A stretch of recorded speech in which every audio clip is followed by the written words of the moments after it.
കൊച്ചിയിലെ നടി നൽകിയ ലൈംഗിക പീഡന പരാതിയിൽ മുകേഷ് MLA-ക്കെതിരെ ജാമ്യമില്ലാ വകുപ്പുകൾ ചേർത്ത് പോലീസ് കേസെടുത്തു. കൊച്ചി മരട് പോലീസാണ് കേസ് രജിസ്റ്റർ ചെയ്തിരിക്കുന്നത്.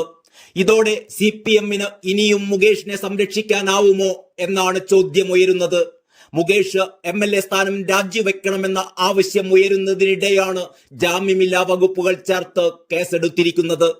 വളരെ അഭിമാനവും സർക്കാരിനോട് നന്ദിയുമുണ്ടെന്ന് മുകേഷിനെതിരെ പരാതി നൽകിയ നടി പ്രതികരിച്ചു. ഇതുപോലെ ദുരന്തം അനുഭവിച്ച ഒരുപാട് പേരുണ്ട്. അവർക്ക് നീതി കിട്ടുമെന്ന ധൈര്യമാണ് സർക്കാരിന് നൽകാൻ കഴിഞ്ഞത് എന്നും പരാതിക്കാരി മാധ്യമങ്ങളോട് പറഞ്ഞു. നടപടി വേഗത്തിലായതിൽ ആശ്വാസമുണ്ട്. ഇങ്ങനെ മുഖം മൂടിയണിഞ്ഞ ഒരാളെയല്ല സമൂഹത്തിന് വേണ്ടത്, സത്യസന്ധരായവരെയാണ് വേണ്ടത്. സ്ത്രീകൾക്ക് ബഹുമാനം കൊടുക്കുന്നവരാണ് ജനപ്രതിനിധികളാവേണ്ടത്. ജനങ്ങളുമായി സഹകരിക്കുന്നവരാണ് വേണ്ടത്. മോശക്കാരിയാക്കി ചിത്രീകരിക്കുന്നത് തന്നെ തളർത്തുകയാണ്. താൻ ബ്ലാക്ക്മെയിൽ ചെയ്തെങ്കിൽ മുകേഷിന് നട്ടലുണ്ടെങ്കിൽ തെളിവ് പുറത്തുവിടട്ടെ എന്നും പരാതിക്കാരി വെല്ലുവിളിച്ചു. എതിർകക്ഷിയെ തളർത്താനുള്ള കാര്യങ്ങളാണ് ഇവയെന്നും പരാതിക്കാരി പ്രതികരിച്ചു. അതേസമയം നടിയുടെ പരാതിയിൽ കേസെടുത്തതിന് പിന്നാലെ നടനും MLA-യുമായ മുകേഷിന്റെ തിരുവനന്തപുരത്തെ വീടിന് പോലീസ് കാവലേർപ്പെടുത്തിയിരിക്കുകയാണ്. മെഡിക്കൽ കോളേജ് പോലീസിന്റെ നേതൃത്വത്തിലാണ് സുരക്ഷ ഒരുക്കിയത്.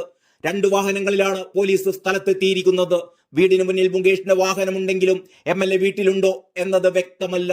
പ്രതികരണത്തിനായി മാധ്യമങ്ങൾ എത്തിയെങ്കിലും മുകേഷിന്റേതായി പ്രതികരണമൊന്നും ഇതുവരെ ലഭിച്ചിട്ടില്ല. നടി കേസുമായി മുന്നോട്ട് പോയതോടെ മുകേഷ് കൊല്ലത്ത് നിന്ന് മാറിയതായാണ് വിവരം. നിലവിൽ പ്രതിപക്ഷത്തിന്റെ പ്രതിഷേധം ജില്ലയിൽ നടക്കുന്നുണ്ട്. മുകേഷിന്റെ പട്ടത്താനത്തെ വീട്ടിലേക്കും MLA ഓഫീസിലേക്കും മാർച്ചുകൾ നടക്കുന്നുണ്ട്. അമ്മയിൽ അംഗത്വവും സിനിമയിൽ ചാൻസും വാഗ്ദാനം ചെയ്ത് നടിയെ പീഡിപ്പിച്ചു എന്നാണ് മുകേഷിനെതിരായ പരാതി.